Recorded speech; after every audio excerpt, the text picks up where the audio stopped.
De sérieuses conséquences. Le Conseil européen, c'est la voix de son maître, comme dirait l'autre. Et donc, à partir de ce moment-là, leur attitude est tout à fait compréhensible. Lorsqu'ils ont quelqu'un qui leur sert sans aucune discussion et qui s'appelle Mohamed Bazoum, il est évident qu'ils vont faire feu de tout bois pour dire attention à sa santé. Nous savons pertinemment que les militaires qui ont fait le coup de force au Niger et pour se débarrasser d'un président marionnettiste, ces militaires-là savent très bien ce qu'ils font. S'ils avaient voulu le supprimer, il y a longtemps qu'ils l'auraient fait. Donc c'est une monnaie d'échange. À la limite, soit il se démet, présente sa démission comme ça s'est passé dans d'autres pays, soit il se fera assassiner. Et le Conseil européen n'en a strictement rien à cirer de Mohamed Bazoum, comme il n'en a rien strictement à cirer de Macky Sall ou d'Alassane Draman Ouattara. Donc ces gens-là sont des larbins, des vassaux. Et il n'y a pas lieu de rentrer dans le discours. C'est ce qui se passe. Regardez ce qui s'est passé en Ukraine. On nous a, les médias mainstream de la France en particulier, mais de l'Europe d'une façon générale, nous ont tartiné les oreilles avec leur histoire de la victoire de l'Ukraine, etc. Comment peut-on imaginer l'espace d'une seconde que l'Ukraine puisse vaincre un pays qui s'appelle la Russie? Il faut ne pas connaître l'histoire, il ne faut pas connaître la Bérésina, ni Hitler, ni la Deuxième Guerre mondiale, pour prétendre qu'un jour un petit pays comme... Sauf que ça fait partie de leur discours, ils fonctionnent dans une idéologie qui est restée une idéologie colonialiste, dans laquelle ils croient que tout le monde doit se retrouver et utiliser leur phraséologie, leurs termes. Notre ami tout à l'heure a parlé de djihadistes. Ce ne sont pas des djihadistes, ce sont des terroristes.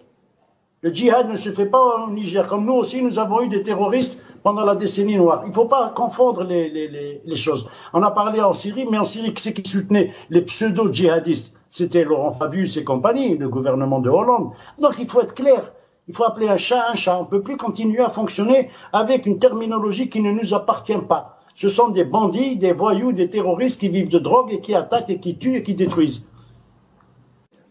Toute la question reste à un tam-tam qui se fait entendre de manière virulente en permanence à partir de la réunion des chefs d'État. La CEDEAO, c'est une coquille vide, nous le savons tous. Elle fonctionne avec une monnaie qui n'est pas la sienne, qui est imprimée à Chamalières, dans la banlieue de Clermont-Ferrand. Et donc, à partir de ce moment-là, lorsque vous n'avez pas la souveraineté de votre monnaie, vous ne pouvez pas prétendre avoir une souveraineté militaire. Et ce ne sont pas la Côte d'Ivoire ni l'armée du Sénégal qui vont pouvoir attaquer le Niger. Nous savons très bien que c'est une agression qui est programmée, mais sera programmée avec l'OTAN. Et à sa tête, bien entendu, la France, comme ça s'est fait en Libye. Donc, il ne faut pas se gargariser de mots, il ne faut pas qu'on reste figé par cette phraséologie. Monsieur Benbarti, vous parlez justement de la France, mais on a l'impression que la France en ce moment est un peu isolée par rapport à ce dossier nigérian, dans le sens où elle est la seule à défendre clairement une intervention militaire et à soutenir la décision de la CEDEAO, tandis que d'autres puissances de l'OTAN, à l'instar des États-Unis, on a entendu Blinken, favorisent beaucoup plus la voie de la diplomatie. Pouvez-vous nous expliquer ce deux poids, deux mesures, s'il vous plaît? Oui, deux poids, deux mesures, non, ils ont toujours le même poids et la même mesure, mais ils fonctionnent de manière selon leurs intérêts. Nous connaissons la rationalité occidentale et nous savons comment fonctionne le bloc de l'Occident. Ils fonctionnent selon des intérêts propres. Lorsqu'ils ont intérêt à développer une action, ils se retrouveront, s'ils ont des intérêts communs. Actuellement, la France se retrouve isolée parce que c'est, entre guillemets, c'est ce qu'elle a toujours prétendu, son précaré.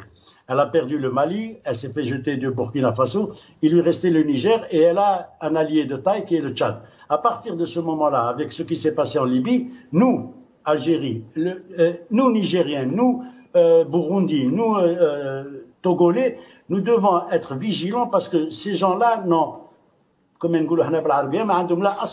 n'ont ni foi ni loi. Ils fonctionnent selon leurs intérêts. Si les Américains aujourd'hui ont intérêt à garder leur base au niveau du Niger, parce qu'elle surveille tous les mouvements qui viennent au milieu de l'Afrique, et les nôtres en particulier. Donc il est intéressant de comprendre que si leurs intérêts convergent avec ceux de la France, ils le feront. Mais si pour l'instant ils veulent déloger la France, parce que la France n'a plus les moyens de sa politique africaine, elle n'en a plus. La France-Afrique, ça y est, c'est fini, c'est terminé, c'est mort et enterré. Les opinions sont là pour le prouver. D'autant qu'il y a aussi un autre pays qui pointe à l'horizon, qui s'appelle la Fédération de Russie. qui arrive, elle, avec des équipements et qui n'a jamais colonisé aucun espace en Afrique. Ce qui fait que la doctrine de l'Algérie n'a pas changé d'un iota. De ce point de vue, les pays qui entourent le Niger, les pays frontaliers du Niger, ont exprimé déjà certaines positions. Et nous avons vu ce qu'a dit le Mali, ce que dit le Burkina Faso. Le Nigeria est dans une situation pénible parce que les populations qui sont entre cette frontière artificielle sont des Haoussa et donc n'ont aucune envie de se taper dessus. Donc il n'y a que des saltimbanques, il n'y a que des Pinocchio, une mafia qui gère cette CEDEAO et à la tête de laquelle se trouvent bien entendu 2 ou 3 présidents comme, et je cite leur nom, Macky Sall, celui du Sénégal et celui de la Côte d'Ivoire, qui essayent de faire croire ou de faire accroire aux populations qu'il y a nécessité d'aller intervenir au Niger. Mais au nom de quoi? La question qui se pose, c'est au nom de quoi? Qui sont ces gens pour donner des leçons de morale aux autres? Ça, c'est le premier point. Le second point, il ne faut pas oublier que nous sommes le 18 août et dans 4 jours se tient le sommet des BRICS en Afrique du Sud, sur le continent africain.